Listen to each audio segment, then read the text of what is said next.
think what gets me excited about it is just the impact I've seen with it over the years with individuals and companies. I mean, being able to talk to individuals who've said that how much of an impact Scrum has had on their lives and how it's helped them both within their companies and just personally. I've talked to people who have talked about how Scrum has helped them individually. I was talking to a guy a couple of weeks ago who talked about how he does every 2 weeks he does a personal retrospective with his girlfriend.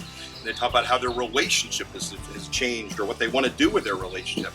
And just be able to have that type of an impact on people or companies gets me excited about being able to do what I do.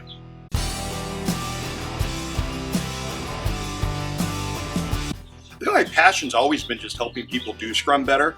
Right. I think what we've seen is a difference in the type of companies doing Scrum, perhaps, or the magnitude in which they're doing Scrum. I was talking to somebody this morning. He said they've got it was 165 teams doing Scrum.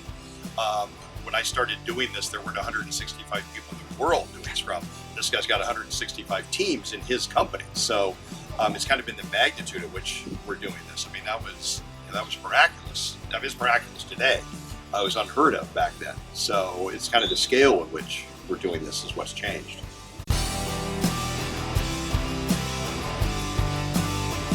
Well, every time I do a certified Scrum Master class, we always have non-software people in the class. I think it's good when they're there because they do bring a different perspective to this.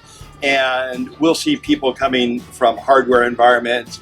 I get a fair number of people in my class who are there from marketing environments and bringing those type of perspectives there. And I think that's good. I think it's great to be able to look at learning Scrum in a software context by looking at it from outside software. And it really helps us understand even the software environment. I got informed by a couple people maybe a month ago about a website that I just love.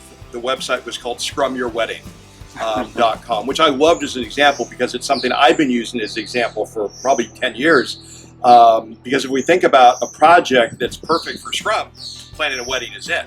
And so the ScrumYourWedding.com website is just wonderful. They've got concepts on there like a minimal viable wedding, same type of concepts we talk about in Scrum. They've got a product backlog for a wedding, right?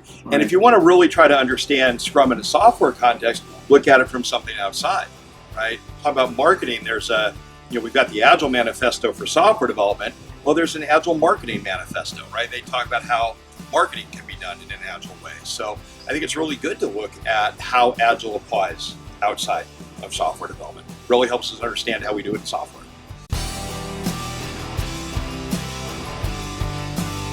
Hobbies outside of this, I enjoy when I'm home being able to, to exercise, do things like that. I enjoy hanging out with my family. We've got a little furry dog at home. I like playing with him, stuff like that. Typical things like reading, watching movies, things like that. Pretty much hobbies like those.